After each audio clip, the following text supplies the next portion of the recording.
Hello, Tracy here from the Wildlife Garden. I hope you can see my thermometer there. This is my outdoor thermometer. It's 12th of November and the temperature at 2:10 this afternoon is 15.6 degrees and the humidity is 73%. I'm not going to ramble on about global warming, but there are definitely changes going on. Obviously it's the weather today that's causing that, but as someone who's recorded in a diary her garden for over 30 years, the changes are just continuously happening. The temperatures are milder in the winter and early spring and much wetter in spring. It just fascinates me. I know the weather's going to change next week and it's not going cold, it's just going to normal average temperature for November, but it's been consistent now, this warmer weather. In fact, this December 21, last Christmas, I actually hung washing out. I've never done that before, and I've got washing on my line at the moment, which I pegged out last night before I went to bed, left it out all night, and it's just something I never do. There's a wasp flying around me as well at the moment, a worker wasp. Worker wasps now have abandoned the nest. The female's probably gone into hibernation for next year, the queen, and the worker wasps are just out rummaging for food until it gets so cold that they will succumb to the weather. I'm also aware of how many midges are flying around. I don't think the camera will pick those up at the moment, but there are midges everywhere in the garden. It just feels like you can tell it's late in the year because of the light, but it just doesn't feel like November, as everybody's been saying. So we'll have a little look, and there's things happening in the garden, such as I planted some bulbs. That's the crow interrupting. I put some mealworms out. The crows absolutely love the mealworms. I planted these bulbs about 6 weeks ago, and look at them. And that's just ridiculous. Hopefully I can't see any flower heads coming up, it's just the leaves, but obviously that's just it never happened to me before. The cyclamen being out is lovely, and the pansies, yeah, you expect those kind of things, but not your bulbs coming up. And I've got bulbs coming up in other pots too. Let's have a stroll up the garden and see what's happening.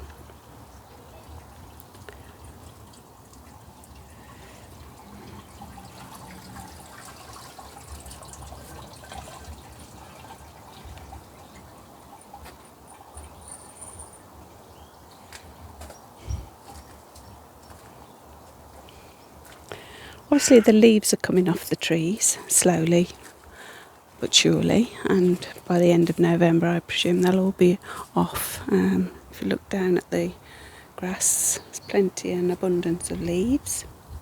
It's looking gorgeous. But if I look in my pots, there's a pot here. Let's see a bulb coming up in this one, more than one. They are starting to come up in this pot too. These little guards are to stop the squirrels digging them up, but yeah, 1, 2, 3. 3 bulbs coming up there. Put the guard back on.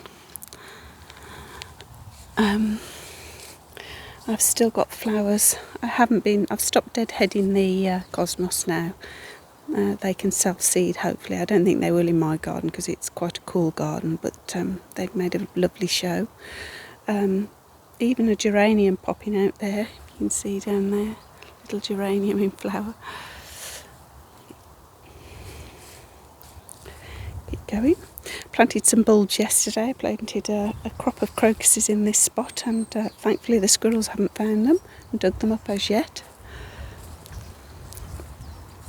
I mean, it's just, there's a lot of growth in this little border here, if we look at all the growth that's going on here, we've got wallflowers here, we've got forget-me-not,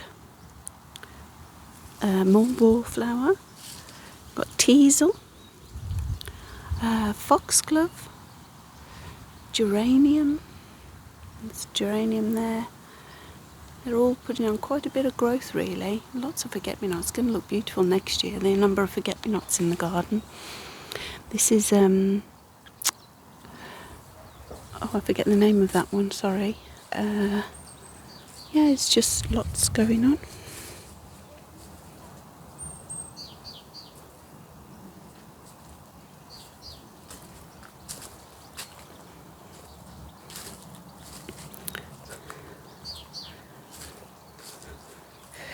Pond's looking fine.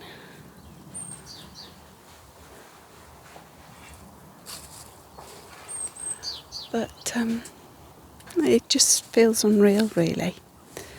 Loads of forget-me-nots there. Cyclamen, lungwort, geranium, two different kinds of geranium, just real bountiful growth on them. Yeah, it's just creeping jenny, there's all sorts. Let's go through to the top, and I'm disturbing something. It sounds like a rat. I do get rats up here. Sounded like a little rat running away. The mahonia is in flower now, and I did a little short video earlier. I can see a honeybee now. There was a buff-tailed bee on the mahonia. Gorgeous. It's in the setting sun. It's not a setting sun, it's a low sun, isn't it? Just looks fabulous. Birds are singing. It's just gorgeous. No drilling. There's some flats in the background there. They've been started renovating those just before lockdown, and it's taking forever. So there's always drilling going on. It's nice to just hear the birds and not the drilling. Here we go. Here's a honeybee. I'm not sure if we can see it. It's flying in the background. The buff-tailed bee had got pollen sacs. She was collecting drinking nectar and collecting the pollen. Just fabulous. Even flowers on the... it's funny when the insects are feeding on them, the honey, you just see these little specks dropping off there. You can see the yellow specks. They're like the little flowers drop off as the insects pollinate them. There you go, there's a honeybee just come in. You see the importance of this plant. It's just ridiculously warm today.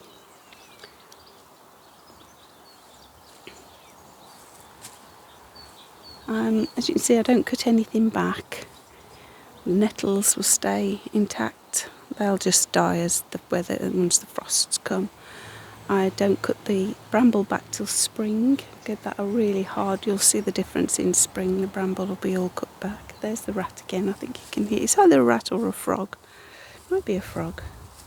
But we do get rats up here. Let's see if we can see. It's a rat or a frog. I'm not sure. Can't see. Might be a frog. There is a sort of a butt there with water in. It's got plant life in. I leave lots of stagnant water around because it's fantastic for hoverflies. Hoverflies lay their eggs in stagnant water. So I've got several of these around the garden. Another one here. And another one here. These are those old buckets, you get and the handles snap or get a crack in them.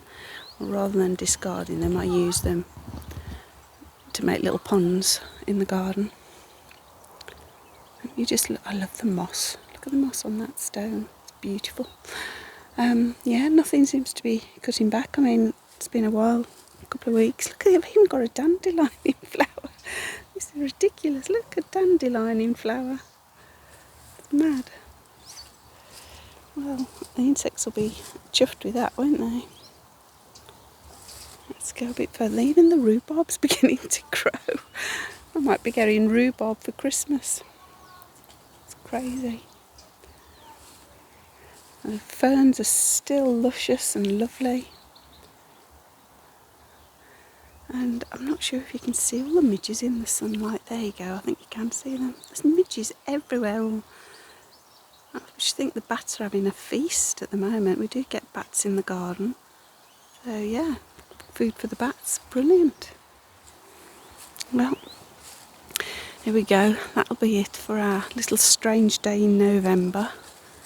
I'm not sure what the temperature's like by you, and I think further north, we're in the Midlands, further north it's even warmer. I believe yesterday, Armistice Day, temperatures of 19 degrees were recorded up north. It's crazy. Yeah, we need a bit of cool down time because, as I say, bulbs are coming up, and I don't want them coming up because if they get frosted, it could damage the bulb. For spring. So yeah, that's my garden today on this beautiful day on the 12th of November. Okay everyone, enjoy the rest of the weekend. Bye for now.